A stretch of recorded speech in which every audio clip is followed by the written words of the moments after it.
In this video, I wanted to differentiate with you polar covalent bonds and nonpolar covalent bonds. So we know that these are both types of covalent bonds, and so what that really means is that we're going to see two nonmetals together, if my pen would work. There. So we already know that, and we are going to name these with those number prefixes like carbon dioxide, etc. Okay, but there's two types of them. And so we know in a covalent bond, the electrons are going to be shared. Well, there's even sharing, and then there's uneven sharing. When people take just a little bit more than they really should, and those greedy grabbers are those electronegative elements. So just to refresh your memory on this, electronegativity increases up to this corner, with fluorine being the most electronegative element. So we're kind of ignoring our group 8 noble gases. They don't do anything with this, right? So fluorine's the most electronegative element, but we've also got the ones near it that have the same property. They're going to pull more electrons towards themselves. It's going to make them slightly negative in these bonds. So nitrogen, oxygen, fluorine, chlorine, and bromine. It's that top corner, these 5. So I remember this as no one fails class, bro. Because if you can remember this, then you're going to be able to identify those that are going to pull more electrons towards themselves. It's going to have uneven sharing, and these are what's going to cause the polar covalent bonds. Just one second, I'm going to finish writing these out. So when we see in our covalent formulas 2 nonmetals, but it's a nitrogen attached to something different, something that's not nitrogen, if it's attached to a hydrogen, or an oxygen that's attached to something different, or a fluorine attached to something different, a chlorine attached to something different, or a bromine attached to something different, those are going to be what causes polar bonds.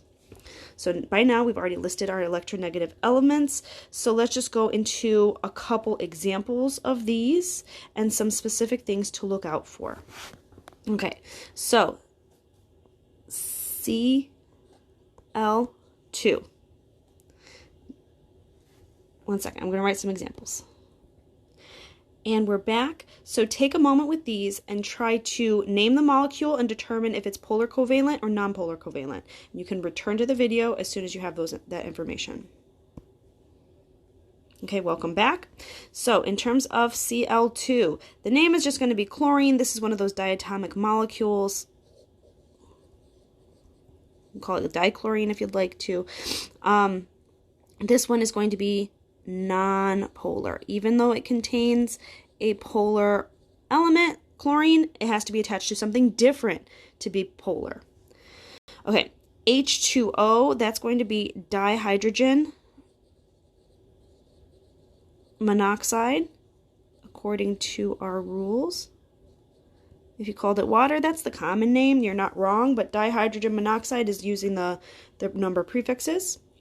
Okay, and this one is going to be polar. Why is this polar? This is polar because we see an oxygen attached to something different, something that's not oxygen. Okay, CO2. This one is going to be carbon dioxide. And again, this is going to be polar because we see oxygen attached to something that's not oxygen. And it doesn't matter that there's 2 here, because when we actually think about how this is shaped, it looks like this. Both of these oxygens are attached to the carbon. They're not attached to each other. Let's add some valence electrons just for fun. Okay, CH4. This is going to be carbon tetrahydride.